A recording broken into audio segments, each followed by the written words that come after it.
Bonjour, je suis Thierry Bonetto, je suis l'ancien directeur Learning et Développement du groupe Danone. Mais avant ça, j'ai une expérience d'une douzaine d'années dans le conseil en organisation et accompagnement des transfos. Et en fait, j'ai beaucoup appris, pourquoi j'en parle, j'ai beaucoup appris là sur la danse qu'il peut y avoir entre le développement des organisations et le développement des personnes. Et c'est finalement ce que j'ai essayé d'apporter au départ dans le groupe Danone, c'est de guider la fonction learning comme un outil au service à la fois de la transformation du business, du développement des personnes et aussi de la culture.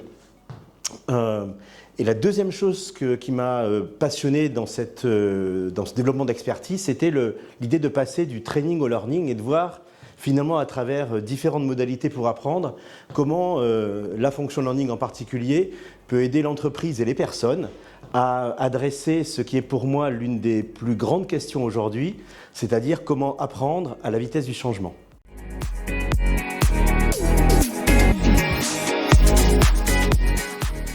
En fait, pour construire mon expertise dans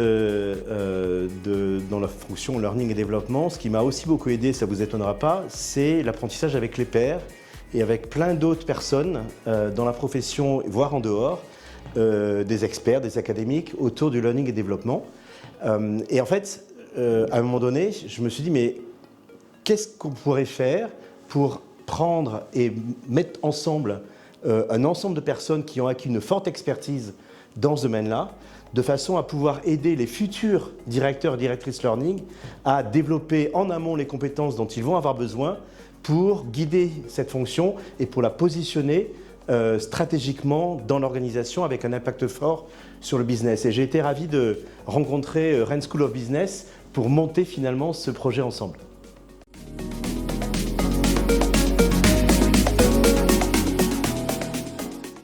Alors en tant que directeur académique du programme, il y a 3 types de compétences que j'aimerais apporter avec tous mes collègues pour aider vraiment les participants à faire un step change, comme on dit, à la fois dans leurs compétences mais aussi dans leur posture.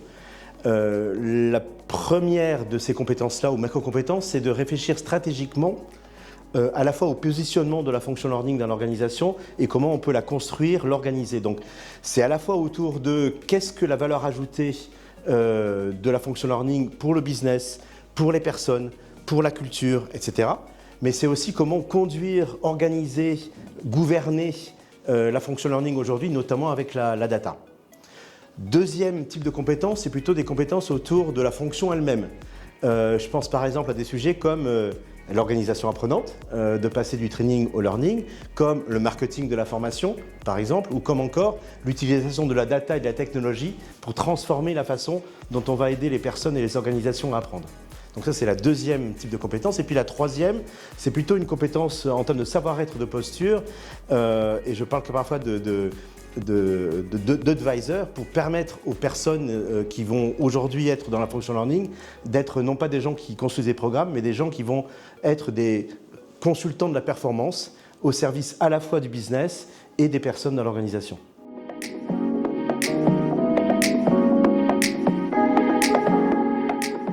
J'invite toutes les personnes parmi vous qui vont se reconnaître dans la description que je vais faire de candidater pour ce programme assez unique, on doit le dire, en France et en Europe. La première chose, c'est des personnes qui ont au moins 10 ans d'expérience, soit dans la fonction learning, soit en dehors de la fonction learning dans le business, mais qui sont particulièrement évidemment intéressés pour porter la fonction learning dans leur organisation et en faire un outil stratégique au service du business et des personnes. Ça peut être aussi des consultants qui travaillent sur cette fonction-là et qui se voient potentiellement demain ou après-demain avoir un rôle dans la fonction L&D dans une société plus ou moins importante. Donc ça, c'est en termes, je vais dire, de source et d'origine de qu'est-ce que vous faites aujourd'hui. Mais il y a aussi 3 ingrédients qui sont importants. Le premier ingrédient, c'est venez si vous avez envie d'être inspiré. Parce que je trouve que c'est très important d'apprendre à travers de l'inspiration qui va nous aider à imaginer des choses auxquelles on ne pensait pas encore et avoir envie de les mettre en œuvre. J'ai envie de dire aussi, venez si vous avez envie d'apprendre des méthodes et des outils, donc à la fois des choses assez conceptuelles, des modèles qui vont vous aider à réfléchir et des exemples très pratico-pratiques qui vont vous aider à agir. Deuxième chose. Et puis, troisième chose, venez si vous avez envie de travailler sur des sujets réels dans votre organisation. Donc, si vous avez envie non seulement j'allais dire de vous former, mais aussi d'en faire quelque chose. Et donc, c'est important pour nous de pouvoir faire en sorte que vous puissiez travailler avec les pairs qui seront dans le programme, les autres participants et les intervenants, à 1 ou 2 projets qui vous tiennent à cœur, de façon à ce que ce programme ne soit pas non seulement un programme qui vous aide à vous développer vous, mais un programme qui vous aide à avoir un impact déjà dans votre organisation, j'allais dire le mois ou les 2 mois suivants.